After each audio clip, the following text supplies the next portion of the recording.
J'ai dépioté.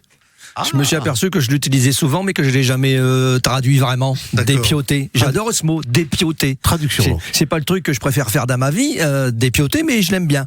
C'est quand tu prends un coup de sang, par exemple, je vais vous raconter une histoire de vie, une tange de vie, comme on dit. Ça fait 15 fois que tu cries d'un escalier, je suis sûr que vous l'avez déjà fait ça. On mange! Et qu'on te répond la première fois, j'arrive! Oui. 10 minutes après, te commences à faire 17 de tension. On mange! Réponse. Attends!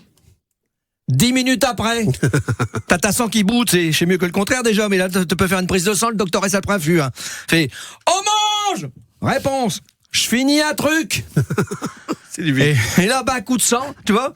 C'est fait, si tu descends pas tout de suite, je me monte et je vais te dépioter. Voilà. Et ce que tu peux pas faire avec les enfants. Parce que ça veut dire enlever la peau. Écorché vif. Tu vois? Alors, dit comme ça, écorché, rien que dire le mot, ça fait mal déjà. Tu vois? Écorché. Hein, c'est douloureux. Tandis que dépioter, c'est presque rigolo.